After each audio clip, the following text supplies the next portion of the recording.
Bonsoir à tous et bienvenue sur ce cours qui va traiter de la gestion des images sur WinDev mobile. Donc c'est un cours qui a été demandé par Cyril, il se reconnaîtra.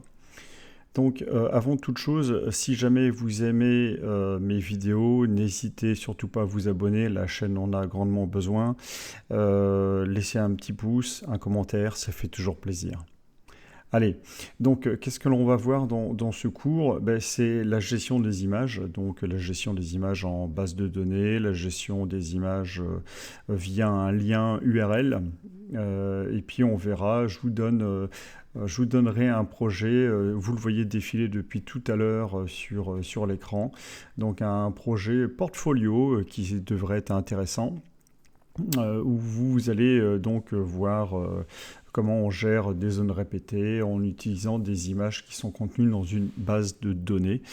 Donc là, une présentation sympathique, hein, comme vous voyez, où il y a des effets. On fera ici un carrousel.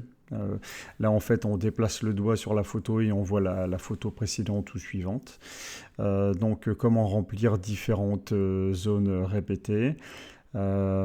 Ici, toujours pareil. Et la partie basse aussi, où il y a le nom, vous allez voir l'affiche en fait du top modèle. Là, voilà. Donc là, on verra comment cette animation a été générée. Toujours pareil, hein, vous savez, vous commencez à me connaître, hein. De toute façon, c'est un super champ dans lequel je place des choses. Donc voilà, et puis je vous donne aussi cette partie-ci. Vous voyez, le début, ce sera la fin intro, donc une image avec un petit effet. Et voilà, donc ça vous permettra de faire quelque chose de sympathique pour vos applis, si jamais vous voulez. Donc, par exemple, euh, bah oui, ou même une sorte de fenêtre de logging où il y aurait plusieurs parties avant. Voilà. Encore des idées de design et surtout vous avez tous les codes qui vous seront fournis donc sur WinDev Mobile 2024.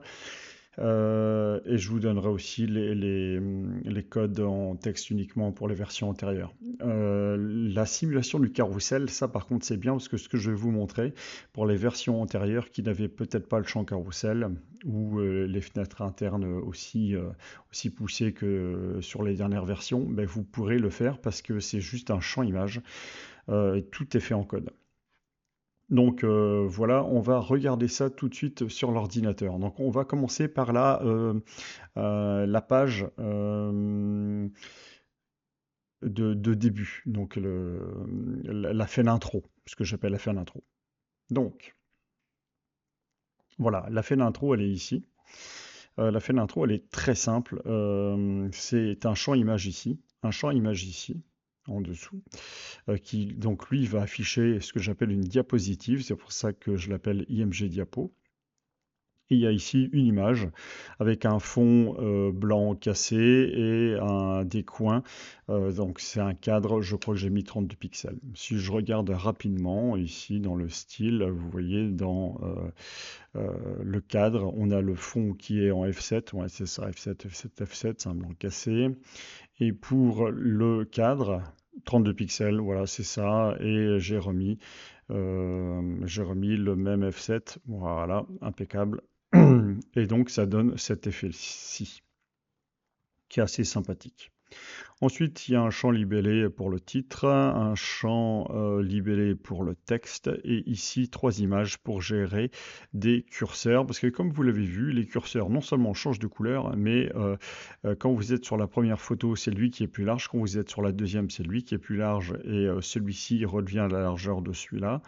Et quand vous êtes sur la troisième photo, ben, c'est lui qui est large comme celui-ci, et les deux premiers sont larges ben, comme celui-ci, par exemple. Et il y a aussi le bouton qui change de couleur en fonction d'une image dans laquelle vous vous trouvez. Tout ça pour vous dire que c'est du design. On accorde les couleurs entre les curseurs, les boutons et la couleur qu'il y a dans l'image de fond. Quand on fait du design, on attache beaucoup d'importance à ce genre de détails. Donc là, je vous ai donné ça avec des photos exemples, etc. Tout ça, ça provient d'une base de données. Donc déjà là, on va voir comment récupérer une photo qui provient d'une base de données. D'ailleurs, avant d'attaquer le code de cette fenêtre-là, qui va être assez rapide, je vais vous montrer l'analyse. Alors tout à l'heure, j'ai parlé un petit peu, c'était pour laisser le temps, justement, tiens, je vous remontrer le temps à l'appli. Tiens, on tombe pile poil où il faut. Vous voyez comment ça se passe. C'est pour bien vous montrer, vous voyez les couleurs qui changent avec les boutons, hein. Donc hop, si je reviens ici, voilà, comme ça revient au début. Vous voyez, au début, c'est vert. Ensuite, c'est des boutons un petit peu plus allés, on va dire, dans les bleus, et là, c'est un peu plus dans les marrons, on va dire. Et voilà, et à chaque fois, ça s'accorde. Donc, on va voir comment faire cet effet-là. Alors, je vais vous le montrer après sur le simulateur, mais le simulateur n'est pas du tout terrible. Il y a pas mal de défauts, et notamment après sur la fenêtre où il y aura le menu, etc. Sur le simulateur, ça ne s'affiche pas bien du tout, alors que sur le portable, ça s'affiche extrêmement bien. Moi, j'ai un vieux Mate 10 Pro de chez Huawei qui a plus de 6 ans, je crois qu'il a 7 ans maintenant. Bon, ça s'affiche très bien, c'est rapide, etc. C'est rapide, tout ça, c'est pour vous dire qu'une base de données avec même parfois des grosses photos, ça peut être rapide. Tout dépend comment on l'utilise. Donc, comment gérer déjà les diapos ici? Donc, je vais ouvrir l'analyse. Ouvrir l'analyse et donc je vais montrer les choses. Alors, ce que notre ami développeur Cyril voulait savoir, c'est comment gérer les photos en base de données. Ensuite, il avait une deuxième question qui était est-ce que c'est mieux de gérer les photos depuis un serveur FTP ou en base de données? Et finalement, comment faire pour afficher une photo dans un champ image quand on a uniquement l'URL de la photo? Alors, on va répondre déjà ici à une de ces questions, c'est comment on gère les images en base de données. Je vais vous montrer la rubrique. Après, on fera un petit peu de généralité. Alors, ici, on a notre fameux fichier diapositive. Si je l'ouvre, notre fichier diapositive, vous voyez qu'il est très simple. Il a donc un identifiant. Il est automatique, hein, ça c'est WinDev qui le gère. Ensuite, vous avez tout simplement une rubrique de type texte, mais mémotexte, hein, mémotexte, c'est-à-dire que c'est dans le fichier MMO que l'on a les données. Ensuite ici, j'ai sélectionné ceci, hein, donc c'est vraiment ici qu'il y aura la photo. Donc là, c'est l'équivalent d'un buffer binaire. Et donc c'est une rubrique où on peut y mettre n'importe quoi, des sons, des images, des documents, un fichier PDF, n'importe quoi. Ensuite, ici, j'ai rajouté ça, c'est au cas où vous voudriez jouer sur l'ordre d'affichage. Et ça, c'est la couleur. La couleur, c'est ce qui va permettre de dire, tiens, la couleur du curseur. Vous avez vu que tout à l'heure, ça tapait dans les verts, ensuite plutôt vers les bleus et ensuite plutôt vers les marrons. C'est cette couleur-ci qui sera utilisée. Donc, c'est cette rubrique-ci qui sera utilisée. Voilà, voilà. Ensuite, ici, il n'y a pas de notion de vignette. La notion de vignette est extrêmement importante en WinDev, en WinDev tout court, parce que souvent on va vous montrer, comme je vais faire, comment enregistrer des choses, etc. Mais on ne vous parle pas des vignettes. C'est quoi les vignettes? C'est une notion hyper importante. En fait, surtout si on parle de mobilité. Si on parle de mobilité, c'est-à-dire que vos utilisateurs vont potentiellement prendre des photos qui seront, s'ils ont des téléphones portables dernière génération, ils vont prendre des photos très très lourdes, avec de très grosses résolutions, et donc le poids d'une photo peut facilement faire 15 mégaoctets la photo. Si vous affichez ensuite une photo de 15 mégas dans une table, et si dans votre table, vous voulez afficher, je sais pas moi, 100 lignes, et à chaque ligne, il y a 15 mégas de photos, il ne faudra pas s'étonner que c'est lent. Alors, il y a différentes techniques. Je ferai un autre cours sur de l'optimisation, justement, où je vous montrerai comment afficher une table très rapidement, même s'il y a des photos ou de la génération de graphes sur le côté. On verra les tâches parallèles, bien évidemment. Mais il faut avant toute chose, si on affiche des photos qui proviennent d'une rubrique d'un fichier HF, il faut penser à gérer au niveau des vignettes. Alors moi ici, les vignettes, je ne les ai pas générées. Pourquoi? Parce que je vais vous montrer mon fichier diapositive. Mon fichier diapositive. Alors hop, mon fichier diapo, il est ici. Voilà. Il est très simple. Et mes diapos, vous voyez, elles ont déjà, je double-clique ici, le bon format. C'est-à-dire, moi, mon téléphone, il fait 1080 de large et 2160 de haut. Et donc, j'ai déjà donné un format qui est déjà pile poil pour la mienne. Et ensuite, pour les autres, ben, il y aura peu de calcul à faire, c'est déjà nickel. Donc, on aura, et puis on sait de toute façon qu'on doit afficher quelque chose ayant une définition assez importante. Donc, mais bon, comme moi j'ai envoyé une définition qui convient déjà, je n'ai pas besoin de gérer les vignettes. Gérer les vignettes, c'est quand, euh, si par exemple l'utilisateur avait pris une photo, donc de 15 mégas, donc on aurait eu, je sais pas moi, 4000 et des pixels de large, imaginons. 6000 pixels de haut, imaginons, enfin je sais pas, enfin quelque chose d'hallucinant, alors qu'on veut afficher le tiers de ça, et encore voire moins, euh, eh ben, il faut créer des vignettes. Les vignettes, c'est quoi? Alors ici, je n'ai pas à gérer les vignettes parce que comme je vous l'ai dit, j'ai déjà le bon format, j'ai déjà la bonne taille, tout est déjà optimisé en fait. Mais une vignette, je veux dire que tiens, je veux gérer. Une vignette, ça veut dire que lorsque vous allez enregistrer votre photo dans la rubrique de votre fichier, non seulement il va enregistrer la photo originale, donc la grosse photo.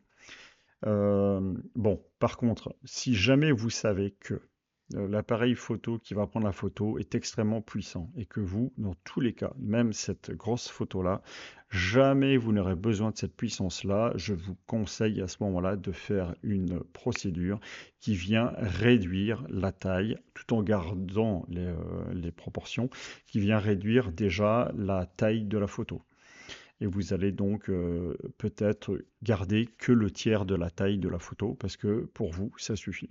Par contre, si vous avez besoin d'une photo pour effectuer des zooms plus tard, là, bon, ben, essayez de garder bon, une taille qui vous convient et qui va vous permettre de rentrer dans vos critères, enfin, qui va permettre de vous donner satisfaction dans ce que vous recherchez.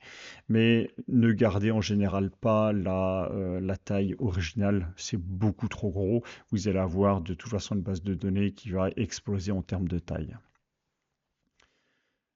Par contre, alors, la vignette, ça veut dire que non seulement quand vous allez enregistrer votre image, l'original sera enregistré dans la rubrique, mais en plus, le moteur automatiquement va créer une vignette, là, carrée, de 160 par 160. Ça, c'est les valeurs par défaut. Ben, nous, par exemple, si on voulait générer, imaginons que ce soit une photo énorme qui soit prise pour notre diapositive, ah ben, j'aurais mis ici, ben, génère-moi une vignette qui fait 1080 et 2160. Comme ça, j'aurais eu la photo énormissime au point de départ, plus la vignette qui aurait été de taille plus petite. Et ce qu'il faut savoir, c'est que le moteur PCsoft automatiquement va choisir la bonne vignette en fonction de ce que vous voulez afficher. Ça veut dire que si jamais on veut afficher dans un champ image, comme on le voit nous dans notre fenêtre, qui est beaucoup plus petit en résolution, il n'aurait pas cherché à afficher l'image originale, il aurait cherché à afficher la vignette. Vous pouvez créer plusieurs vignettes, mais attention, plus vous allez créer de vignettes, plus lors de l'enregistrement de votre de plus vous allez enfin en fait lors de l'enregistrement de votre diapo, il va créer pas une image, mais deux, trois ou quatre images. Donc les temps de traitement vont être beaucoup plus longs. Donc il ne faut pas trop s'amuser à créer des vignettes comme ça à la volée, hein. C'est juste ce qu'il vous faut. Je vous conseille d'en créer deux maximales, pas plus. Voilà ce qu'on peut dire. Ah oui, après, question qui revient assez souvent. Donc une base de données qui a de grosses photos, est-ce qu'elle est plus lente? Non. En fait, un fichier HF, c'est quoi? C'est un fichier .fic. Donc si on regarde ici, notre fichier diapositive, je vais ici, notre fichier diapositive, le FIC, la donnée, il ne fait que 3 kilooctets, d'accord? Mais qu'est-ce qu'il y a dans le FIC? Dans le FIC, ce qu'il y a réellement, c'est ceci, ceci, ceci, ceci et ceci. La photo ici n'est pas dans le FIC. On s'en rend bien compte, il est beaucoup trop petit. Tout se trouve dans les mémos. Et oui, c'est lui le plus gros, 2 mégabits. En gros, donc un fichier de base de données, c'est 3 fichiers. Le .fic qui contient les données alphanumériques, booléens, voilà, et c'est tout. Le MMO, lui, va contenir les mémotextes, les mémos binaires. Donc, il va contenir aussi donc les mémotextes, il va contenir les sons, les images, il va contenir les documents, si jamais vous avez mis un document PDF, etc. Le NDX, comme vous le savez, lui, c'est un fichier, c'est là qu'il y a les index. Donc, c'est lorsque vous faites une recherche, c'est ce fichier-là qui va être en gros parcouru pour en déduire ensuite quelle information il faut remonter de ce fichier-là et de ce fichier-là. Si jamais vous enregistrez plein de photos énormissimes dans votre fichier de base de données, ben, c'est le MMO qui va gonfler. Mais quand vous allez faire une recherche, etc., c'est toujours sur le NDX. Donc votre recherche ne va pas être plus longue. Après, ce qui va être plus long, c'est, oui, les transferts de données. Est-ce que c'est sur une base de données distante que vous allez faire une recherche? Et après, est-ce que votre requête est optimisée? Et puis, quelle quantité de données vous allez faire transiter entre votre serveur distant et chez vous? Voilà, c'est là que les lenteurs arrivent. Mais au point de départ, la base de données, elle, est très rapide. Parce que les fichiers qui sont lourds ne sont pas ceux qui sont utilisés pour effectuer la recherche. En 2026, il y aura un quatrième fichier qui sera un .vex qui permettra de faire de la recherche sémantique et il y aura de l'IA directement intégrée dans le HF justement pour optimiser cette recherche sémantique. Ça, c'est tout à fait nouveau. Il n'y en a pas en 2024, hein. Et pour ceux qui ont les versions antérieures, forcément, vous ne l'avez pas. C'est à partir de 2026. Mais donc voilà, plus tard, il y aura même 4 fichiers potentiels suivant les cas. Donc voilà comment ça se passe. Je vous ai tout dit. Ensuite, donc la notion de vignette extrêmement importante. Voilà. Moi ici, je ne l'ai pas géré parce que j'ai déjà tout dans le bon format. Donc, on va regarder comment se passe notre fenêtre. Ici, intro. Qu'est-ce que l'on fait? Donc, on sait qu'on va devoir lire le fichier diapositive. Bon, je regarde ici le code. Ici, le n indice diapo, c'est pour savoir, c'est une variable en fait que j'ai créée. Au point de départ, on est sur la diapo 1. Au fur et à mesure que ça va avancer, on va être sur la 2, sur la 3, etc. Et puis à la fin, moi ce que je veux, c'est une fois qu'on a cliqué, qu'on a vu toutes nos diapos, qu'on a lu, je veux qu'on arrive automatiquement, dans mon cas, hein, vous, ça sera peut-être pas ça, hein, mais moi ensuite je veux qu'on arrive directement ici. Donc comment savoir que je suis arrivé au bout? Ah ben ça, on verra, ce sera plus tard, c'est tout simplement notre fichier diapo, on va chercher à savoir combien d'enregistrements il a, et donc on saura si on est arrivé au bout ou non. Ensuite, GS couleur diapo, ça c'est la couleur que l'on va récupérer, vous savez, pour colorier les curseurs et le bouton. La largeur du grand curseur, c'est une variable globale, c'est pour récupérer la largeur du grand curseur, c'est ça. Ça, ce sont des curseurs. Pour moi, c'est image étape 1, image étape 2, image étape 3. Pour moi, ça, c'est des curseurs. Quand vous êtes sur la première photo, c'est lui qui est plus large. Quand vous êtes sur la deuxième photo, c'est lui qui est plus large. Quand vous êtes sur la troisième photo, c'est lui qui est plus large. Sinon, par défaut, ils ont cette largeur-là. Et la largeur, à l'origine, c'est dans la variable que l'on a vue ici, n largeur grand curseur, que ce sera mis. Alors vous allez dire, tiens, c'est bizarre, c'est à la fin de l'initialisation que on affecte cette variable-là avec la largeur de ce champ-là. Ok, pourquoi? Ici, on pourrait dire, tiens, c'est 64, c'est bon, on sait, c'est 64 et 9 de haut, et ici, 32, ben tiens, c'est la moitié, et 9 de haut, etc. Sauf que ici, vous avez vu, la résolution de l'écran d'édition, c'est pas du tout la résolution du téléphone. Moi, j'ai 1080 sur 2160, ce n'est pas du tout ça. Donc, PCsoft, WinDev Mobile, automatiquement va recalculer tout pour afficher correctement sur chaque téléphone en fonction de en fonction de son DPI, de sa résolution, etc.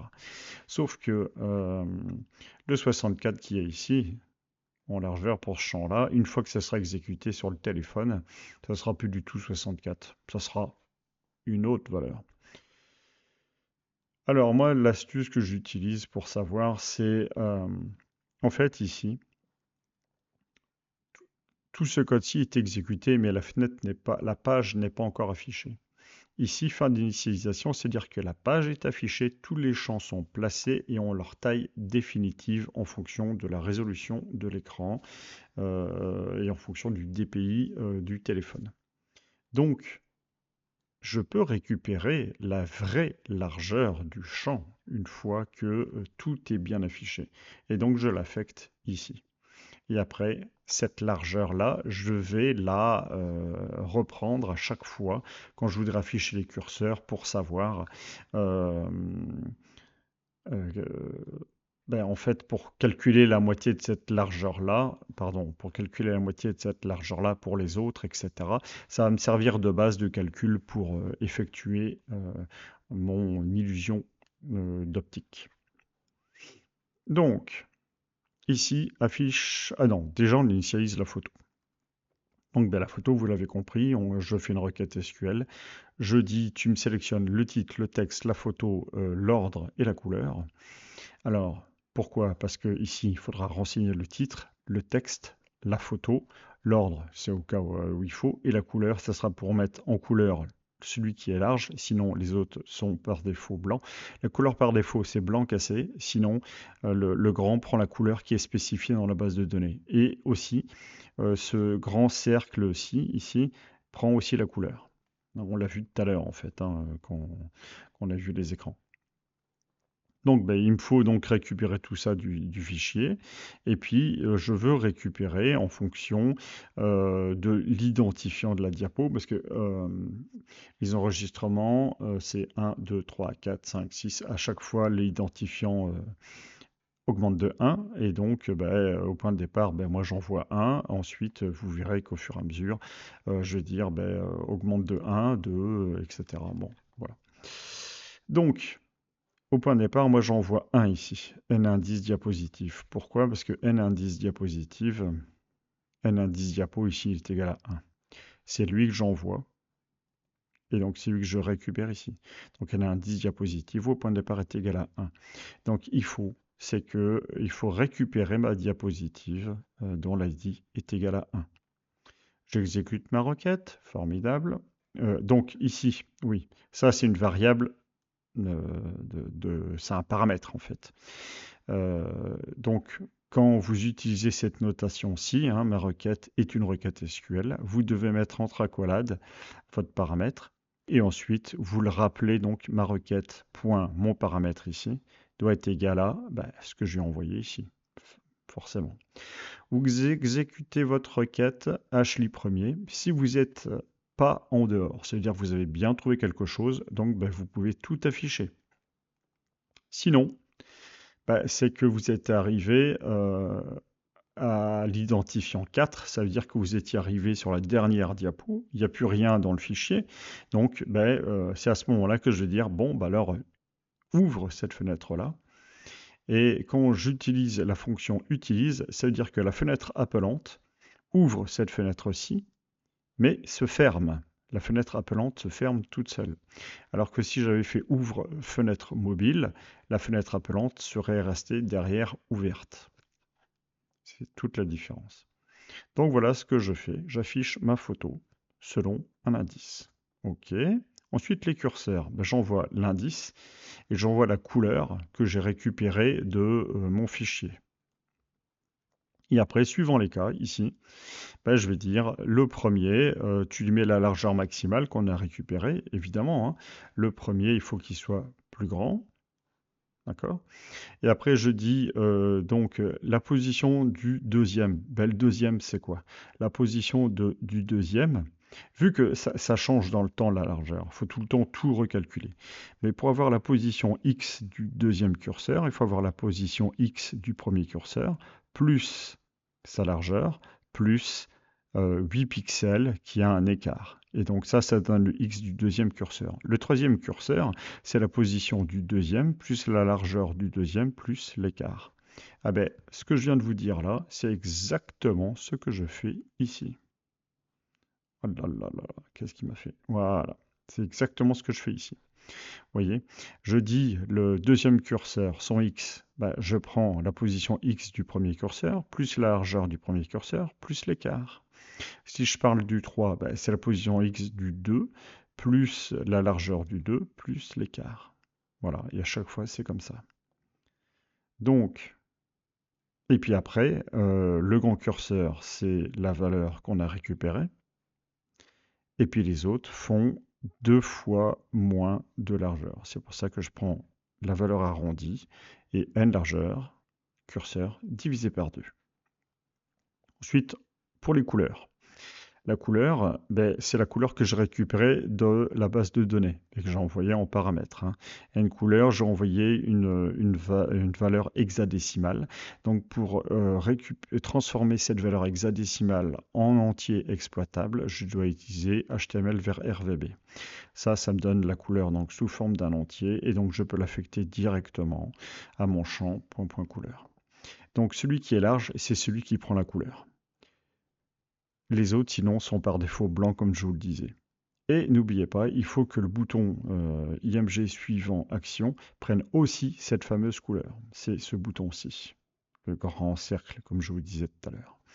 Et voilà, je fais ça pour la 1, pour la 2, pour la 3. Moi, il y a maximum 3 images. Hein, j'ai fixé ça comme ça.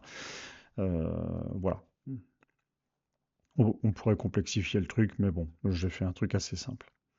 Et donc à la fin, si jamais on est arrivé au bout, ça veut dire que si la recherche ne donne plus rien, c'est qu'on est arrivé à la dernière diapo. Donc là, on ouvre cette fenêtre-ci. Cette fenêtre-ci, comment ça fonctionne? Et ici, en gros, j'ai tous mes top modèles. Et ici, ça affiche toutes les photos du top modèle qui aura été choisi ici. Ici, vous savez, c'est comme avant, il y a le menu, c'est un super champ, il arrive du bas et donc il s'affiche avec son animation et j'anime ici mon bouton. Alors, ça, je pourrais le retirer, je l'ai mis dans une autre fenêtre. Ça, c'est pour vous montrer comment ça fonctionne, comment on récupère des photos depuis une URL. Alors, ici, qu'est-ce que l'on fait dans cette fenêtre-ci? On va d'abord alimenter cette zone répétée top modèle. Donc, je regarde le code ici. Alors, j'ai un petit peu d'objets quand même, parce que j'ai créé cette classe-ci qui permet de gérer les images. Une image à la quoi une URL Ça, c'est le répertoire local. Ça sera pour quand on récupère les images depuis une URL. Là, ça sera le répertoire où on les copie. Mais il y a un truc qui m'intéresse, moi, c'est ici le tableau Mes images, qui est un tableau de structure, image de structure. Et pour moi, une image, ça a un chemin complet, ça a un buffer, donc ça c'est quand ça vient de la base de données, ça c'est quand ça vient de l'URL et qu'on la copie en local. Le buff image, ça vient quand on récupère une image d'une base de données, comme je vous disais, donc de la rubrique que l'on a vue tout à l'heure. Ça, c'est date-heure, c'est au cas où vous en auriez besoin, la date de création. Ensuite, l'ordre d'affichage, si jamais vous en avez besoin, et la visibilité. Voilà. Et ensuite, j'ai mes images rapatriées, un tableau de chaîne. Alors ça, on verra plus tard. Euh, Ça, c'est des variables qui sont utilisées, vous savez, pour afficher le menu bas qui s'anime. Ça, j'ai fait une vidéo précédente où je vous montrais comment je faisais. J'ai réutilisé la même technique. Et mes images ici, c'est une variable qui est utilisée pour quand on fait le test. Ouaf, je pourrais le virer, ça, en fait. Il ne sert plus. Dans cette page-ci, je l'ai créée ici. En fait, ici, je vous montrerai comment on fait pour rapatrier des photos depuis une URL dans un répertoire local pour ensuite l'afficher. Hein. Donc voilà, tout est là. Et en fin d'initialisation, qu'est-ce qu'on fait? Ah oui, ça c'est pour euh, l'affichage du menu. Et donc ici, on initialise nos fameux top modèles. Pour initialiser notre fameux top modèle, on va avoir le fichier top modèle. Et on sélectionne donc l'identifiant du top modèle, son prénom, son nom, sa photo, et il faut qu'il soit visible. Et ensuite, qu'est-ce qu'on dit? Vide la zone répétée. Et pour tous les enregistrements que tu trouves, donc rajoute-moi une ligne dans la zone répétée et ensuite renseigne bien les attributs. Et ensuite, est-ce que notre zone répétée a au moins un enregistrement? Oui, si oui, sélectionne le premier et donc affiche toutes les photos du top modèle que tu as en première occurrence. Alors, le fichier top modèle, je vais vous le montrer. Le fichier top modèle, il est ici. Il est très simple. Donc, c'est un identifiant, prénom, nom, la photo, la taille, l'âge, l'expérience, etc. Mais pour notre première zone répétée, vous voyez, je n'ai pas tout rapatrié. Ça, c'est justement pour optimiser les perfs. Bon, ici, c'est vrai que je pourrais rapatrier ça, c'est pas ça qui va. Mais bon, c'est un principe. Ne rapatriez que ce dont vous avez besoin. Donc, moi, je rapatrie en gros les 3 premières colonnes. Ensuite, donc, on a vu ça. Donc, on a en fait renseigné donc ceci et cela. Ensuite, ici, on a un code. Lorsque l'on sélectionne donc un top modèle, il faut remplir ça. Alors, ici, par défaut, vous avez vu que je sélectionne le premier élément et j'affiche ceci. Donc, on peut voir le code, notre fameuse initialize photo top modèle. Qu'est-ce que je fais? Alors, je vais faire un truc. Non, c'est pas ici, c'est après que j'ai utilisé une astuce. Donc ici, je refais une requête SQL, je vais chercher les bibliophotos, je vais chercher la photo simplement, parce que quand vous regardez bien ici, je n'affiche que la photo, il n'y a rien d'autre. Donc je ne rapatrie que l'identifiant et la photo de la bibliothèque photo. Et il faut que ça soit une photo pour notre top modèle qui est envoyé en paramètres. Donc ici, toujours pareil, ce paramètre ici est rappelé ici, et il doit prendre la valeur de ce qu'on a envoyé ici.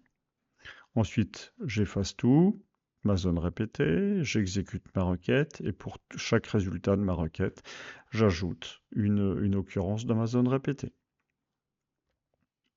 Ensuite, donc là, on a vu comment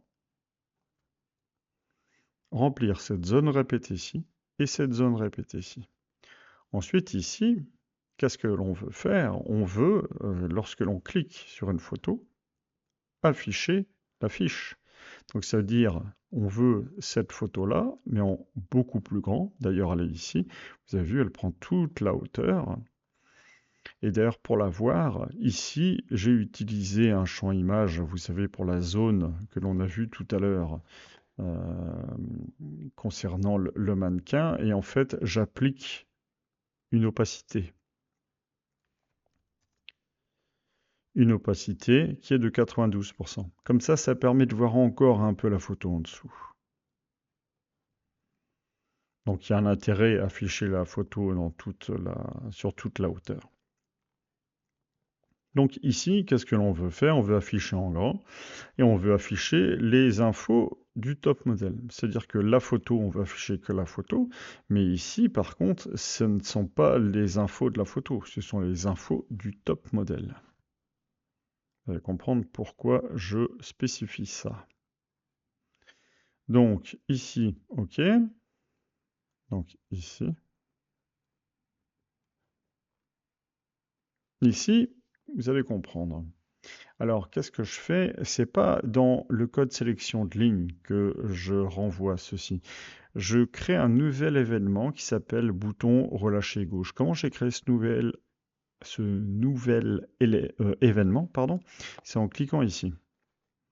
Et ensuite, j'ai coché ici. Relâcher bouton gauche. Donc, ça a permis de créer cette section. Pourquoi je mets le code là-dedans? Parce que dans les zones répétées, c'est comme ça que ça se passe sur Windows Mobile. Je trouve que c'est assez mal foutu, mais bon, c'est comme ça. Quand vous cliquez, il commence par sélectionner l'occurrence de la zone répétée et après vous devez cliquer une deuxième fois pour que le code soit exécuté. Sélection ligne. Alors moi ce que je veux, c'est que dès que je clique, il se passe quelque chose. Donc je mets le code non pas au niveau de la sélection de l'occurrence ou de la ligne, mais je mets le code au niveau de la zone répétée complète. Ensuite, il y a une fonction qui est géniale qui s'appelle zone répétée info XY. Ça veut dire que vous dites la zone répétée que vous voulez manipuler.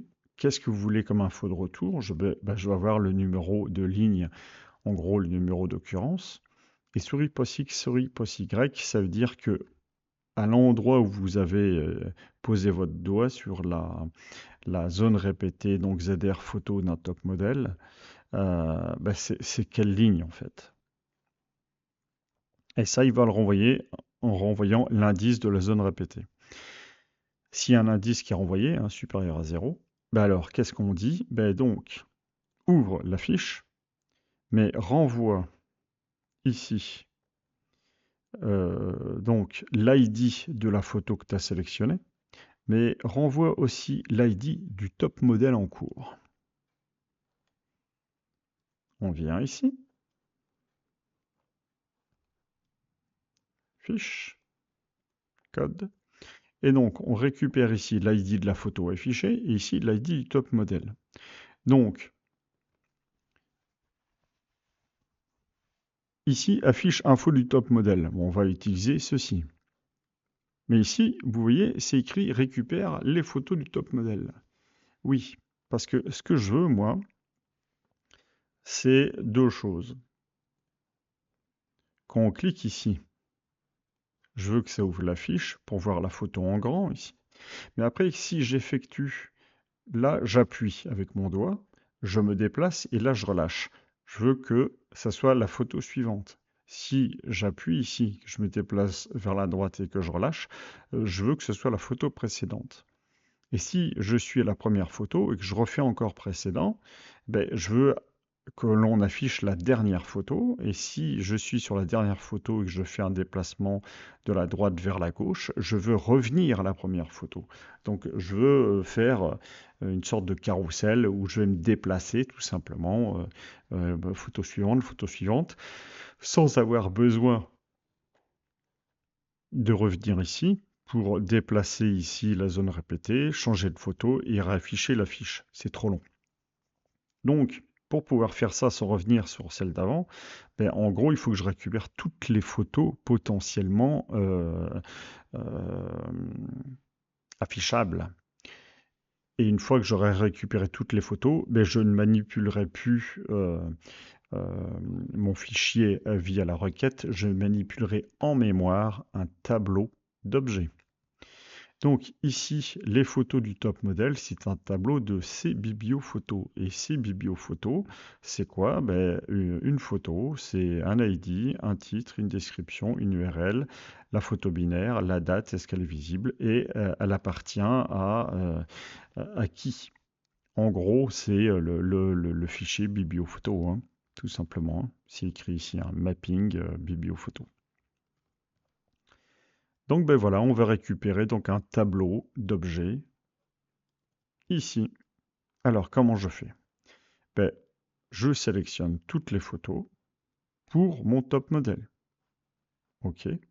Et donc ici, j'exécute la requête, hein. Vous connaissez maintenant cette variable ici, hein, ID top modèle. Voilà, ID top modèle est rappelé. Et il faut que ce soit le top modèle ayant l'ID qui est envoyé. En fait, lui, il provient de la fenêtre ici. D'accord? J'exécute la requête et je lui dis, ben, donc là, la requête va contenir tous les enregistrements où il y a des photos pour le top modèle. Et là, j'ai une super fonction qui s'appelle fichier vers tableau.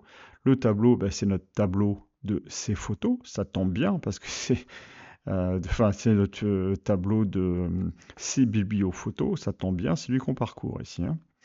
Et donc, je mets ça dans mon tableau. Super.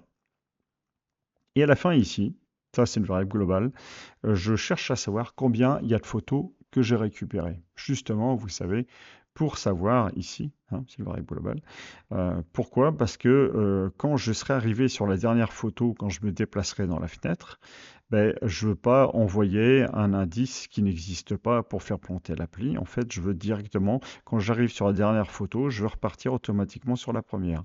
Et quand je suis sur la première et que je fais précédent, je vais automatiquement revenir sur la dernière. Et c'est grâce à ça que je vais pouvoir faire le test. Donc ben, ici, je récupérais un tableau d'objets contenant toutes les photos du top modèle. Et donc ici, j'ai affiche photo selon identifiant. Et ici, je ne parcours plus le fichier, je parcours mon tableau. Et comme je fais une recherche dichotomique sur un membre qui est ID, hein, c'est l'identifiant qui me sert de base de recherche, quand vous faites une recherche dichotomique, il faut absolument trier votre donc, tableau d'objets sur le membre sur lequel sera fait la recherche dichotomique. Donc là, je fais un tri croissant sur les ID. Ensuite, je fais une recherche dichotomique. Et je veux avoir donc, euh, je veux que ça corresponde à l'identifiant de la photo que j'ai envoyée. S'il a trouvé quelque chose, donc ici on aura 1, 2, 3, 4 potentiellement. Enfin non, c'est pas 1, 2, 3, 4. Si, 1, 2, 3, 4. Ça sera l'indice en gros de la photo dans le tableau. Et donc, ben, après, qu'est-ce que je lui dis? Ben, super, donc dans mon euh, tableau, à l'indice que tu as récupéré, renvoie-moi la M photo binaire. Et ça, on l'affecte directement au champ. Super. Et donc, le N indice photo, ça c'est une variable globale à la fenêtre. Ben là, je lui dis, OK, donc l'indice en cours, ben, c'est l'indice que l'on a récupéré. Ensuite, info du top modèle. Bah, ça, c'est très simple. Ici, je me suis permis de faire ça parce qu'on ne le fait qu'une fois. Donc, on peut même utiliser quelque chose de... c'est pas très performant comme truc, mais comme il n'y a qu'un aller-retour, c'est bon.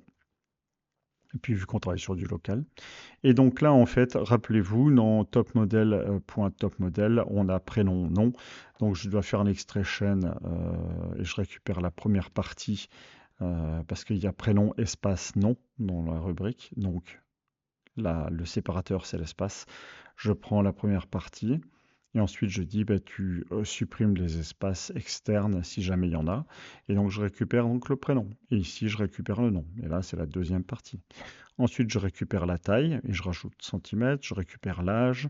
Et ici, je récupère son expérience. Son expérience allant de 1 à 5. Et je mets ça dans Note expérience. Note expérience, c'est un champ notation. Si je fais ici Alt Enter, vous voyez que la notation, il y a 5 étoiles max. Et si par défaut, quand ça s'affiche, même si on ne l'a pas renseigné du tout, elle met 3 étoiles. Et ensuite, pour affecter le nombre d'étoiles, pour savoir le nombre d'étoiles qu'on veut afficher, on rappelle le champ est égal au nombre d'étoiles. OK. Donc, ben, on a tout vu. On a tout vu, parce que ça, la description, hein, c'est la description du top modèle. Et la description, en fait, on vient l'afficher ici. Ça, c'est la description. Donc, description, taille, âge, notation, prénom, nom. Et bien voilà. Ensuite, comment faire pour afficher la prochaine ou la précédente? Sur le champ image, on va voir le code. J'ai créé 2 événements. Donc, toujours pareil, j'ai cliqué ici et j'ai coché ces 2 événements. Toucher, bouton gauche enfoncé et relâcher. Et qu'est-ce que je fais? À chaque fois, j'ai 2 variables, elles qui sont déclarées au niveau global à la fenêtre, x1 et x2, post x1 et x2. Ça permet d'avoir la position x au moment où j'appuie et au moment où je relâche.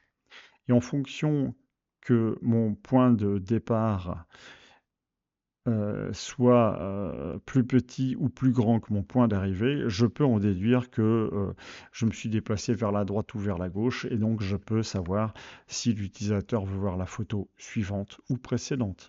Donc là, il veut voir la photo suivante, donc j'augmente mon indice. Mais attention, si mon indice est supérieur à mon nombre de photos, ah bah alors mon indice est égal à 1. C'est-à-dire que je reviens à 1. Ça fait comme un carrousel, quoi. Une fois qu'on est arrivé à la fin, hop, on revient automatiquement au début. Et là, c'est l'inverse. Donc, si j'étais sur la première photo, n indice moins moins est égal à 0, 0 est inférieur à 1, donc ben, repart sur la dernière photo. Donc, et la dernière photo, son indice, ce sera forcément le NNB photo. Ensuite, l'image, ben, tu affiches l'image en fonction de l'indice que tu as modifié et tu récupères toujours, pareil, le M underscore photo binaire. Ah ben là, on a tout fait. Et donc, avec tout ce petit monde-là, on arrive à faire ce que l'on voit à l'écran, hein. Donc, encore une fois, hein. Hop. Donc ça, c'est le début. Voilà, avec tout qui va bien. Hop. Donc je vous remonte vraiment parce que là c'est vraiment le plus beau. Hop, voilà. Donc on va sélectionner une photo. Voilà, elle s'affiche en grand. Et hop, voilà. Vous voyez, quand je fais suivant, suivant, suivant, voilà. Et là, j'avais fait retour et donc je suis revenu. Là, je change, j'ai changé le mannequin, suivant ou précédent, et voilà. Par contre, vous avez vu, il y a un effet. Il y a un effet. Et l'effet ici, en fait, sur l'image, il faut aller donc sur l'image, vous faites description, et l'effet, vous allez dans style, animation de champ, et lorsque vous changez la valeur du champ, en effet, lorsque vous changez de photo, vous allez ici, et vous dites disparition, apparition. Voilà, il n'y a qu'un effet possible. Après, vous pouvez le faire plus ou moins long dans le temps, c'est ici que vous le spécifiez. Moi, j'ai laissé la valeur par défaut. Voilà, on a tout vu. Ensuite, ici, bah, ça, c'est un super champ, toujours pareil. Et en gros, j'ai un code, vous avez vu. Mais là, je joue sur les Y parce que comme c'est la partie haute et basse, que c'est un menu qui arrive du bas, ben, je ne cherche plus à savoir le X x1 et x2, mais je cherche à savoir le y1 et le y2. Et en fonction de qui est supérieur à qui, j'en déduis si l'utilisateur a voulu afficher le menu ou a voulu en fait cacher enfin pas le menu, la fiche, on va dire. Et donc en fonction de ça, je vais jouer sur les propriétés Y du super champ, hein, parce que moi-même c'est sc_détail, hein. Et donc je lui donne une valeur de début, une valeur de fin, et voilà, en fait je le range ou je l'ouvre.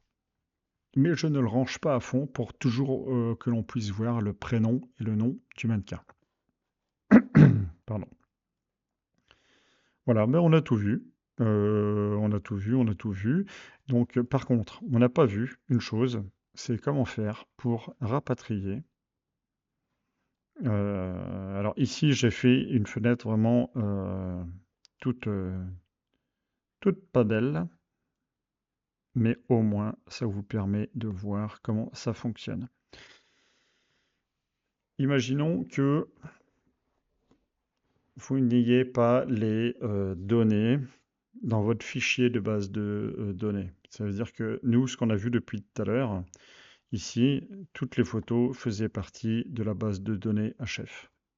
Mais ici, en gros, vous n'avez pas les données, vous n'avez que les URL, donc les liens. C'est-à-dire que votre photo a été exposée sur Internet parce qu'elle est déposée dans un répertoire sur un serveur qui y est, lui, connecté à Internet et exposé. Comment faire? Alors, vous ne pouvez pas dire le champ imgw est égal à l'URL. Il n'affichera rien. Ça ne marche pas comme ça. D'ailleurs, quand vous faites du mailing ou quand votre navigateur web, qu'est-ce qu'il fait? En fait, il va remplir un répertoire temporaire et donc il rapatrie les images. Et une fois que les images sont rapatriées, il les affiche à l'écran. C'est pareil ici, c'est la même méthode. Votre champ image, si vous lui envoyez l'URL directement, il ne fera rien. Il faut lui envoyer l'adresse, il faut lui envoyer le chemin du fichier local que vous aurez renseigné au préalable. Comment ça marche? Alors, j'ai préparé le terrain ici. Voilà. Comme ça, vous allez bien voir comment ça fonctionne. Pour ça, il faudrait utiliser mes images rapatriées. Mes images rapatriées est un tableau de chaîne. C'est ce que c'est un tableau de chaîne. Et mes images, là, j'ai mis des liens dedans. Tout plein de liens. Ici, on utilise ma bibliothèque image. Ma bibliothèque image, c'est un cgestion bibliothèque image. On l'a vu tout à l'heure. Pardon. On l'a vu tout à l'heure, ok, super. Mes images rapatriées, on sait, et voilà, tout est là. Donc qu'est-ce qu'on dit?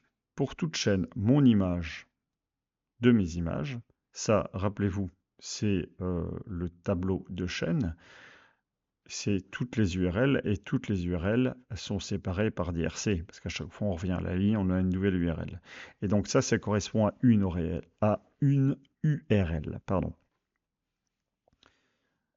Donc, qu'est-ce que l'on va faire dans notre classe qui s'appelle maBiblioImage, enfin non, dans notre objet qui s'appelle maBiblioImage, qui provient de la classe cgestion, hein, biblioimage. D'ailleurs, si je l'ouvre, ici vous avez URL et ici vous avez répertoire local. Ça va accueillir l'URL de la photo que vous voulez rapatrier, et ça sera le répertoire dans lequel sera copié l'image rapatriée.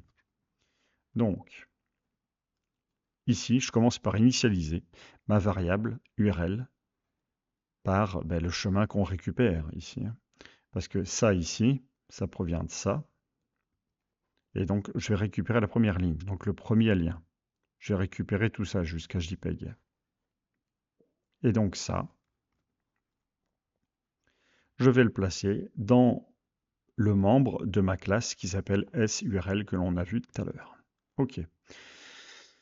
Ensuite, mes images rapatriées, ça, c'est un tableau de chaîne. OK. Mais ici, quelle chaîne on va récupérer? Ah, ben la chaîne que l'on va récupérer, c'est grâce à la méthode récupère image depuis URL qui fait partie de la même classe. On va voir qu'est-ce qu'elle fait. Ben, on a renseigné notre répertoire local. Est-ce qu'on a renseigné notre répertoire local? Oui, on l'a renseigné ici. J'ai oublié de vous le dire, on l'a renseigné ici le répertoire local. Donc c'est exe temp. D'ailleurs, si je vais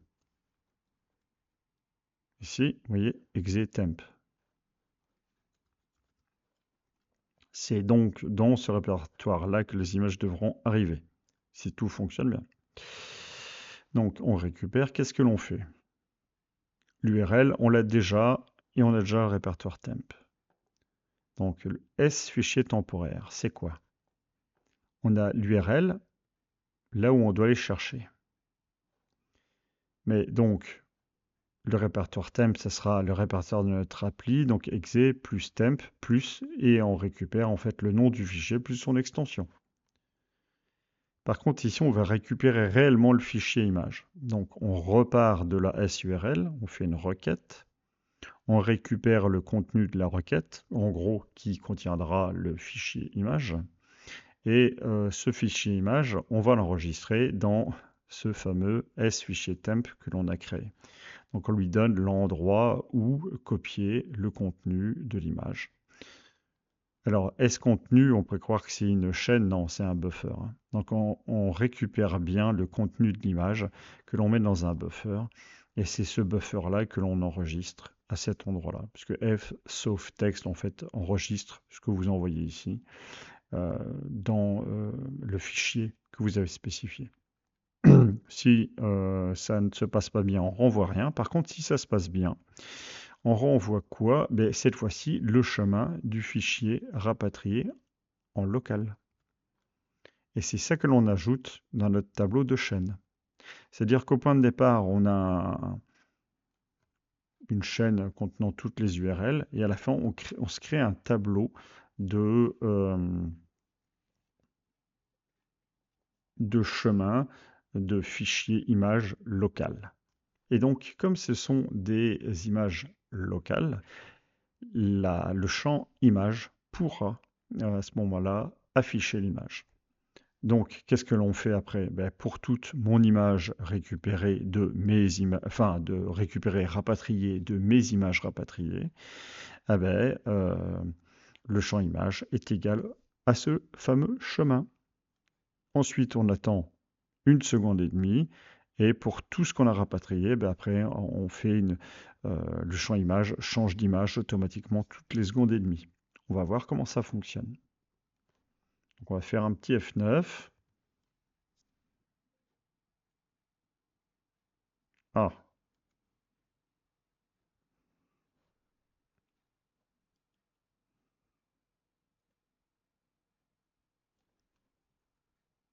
mes images, c'est où ça?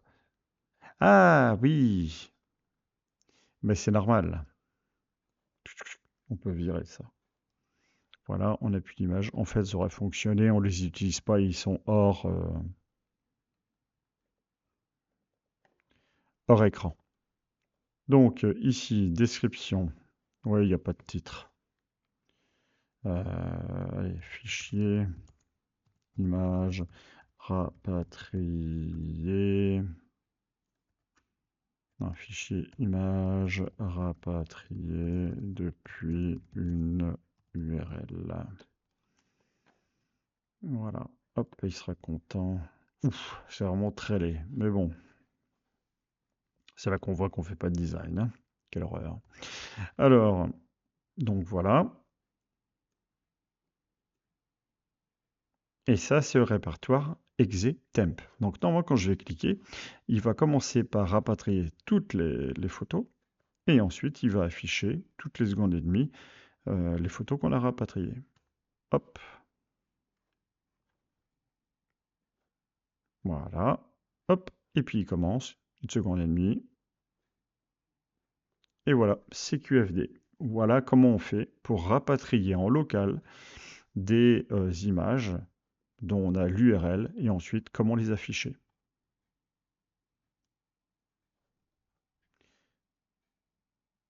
Hop. Alors après, il y avait une des questions, je ne sais plus si j'ai répondu à la question, mais est-ce que c'est mieux d'utiliser donc des images en base de données ou en provenance d'un serveur FTP? En fait, tout ça, ça dépend. S'il y a beaucoup d'images et qu'en plus elles sont de taille conséquente, ce qu'il faut savoir, c'est que l'hébergement de la base de données va coûter cher à ce moment-là, parce qu'il faudra beaucoup d'espace disque. Ensuite, vous allez en plus prévoir une sauvegarde. La sauvegarde, c'est encore plus cher. Et donc, oui, c'est plus intéressant et c'est moins coûteux de sauvegarder donc, votre bibliothèque d'images sur un serveur FTP. Donc à ce moment-là, c'est mieux de faire du FTP. Voilà. Faire du FTP ou euh, euh, donc mettre le chemin donc de l'image, comme on a fait là, hein, depuis une URL. Si on veut faire un chemin sur un serveur FTP, il faudra ouvrir une connexion FTP, aller dans le bon répertoire et récupérer les bonnes images en fonction des cas et faire comme on a fait là, les rapatrier en local et ensuite les afficher. Donc ça sera quasiment le même code que ce que l'on a fait avec l'URL quand c'est des photos exposées sur le web. Sauf que là, ça sera une connexion SFTP ou FTPS, euh, parce que maintenant c'est obligatoire d'avoir un FTP sécurisé. Et donc voilà, c'est comme ça qu'on fait. Et là, donc, dans la base de données, les photos seront euh,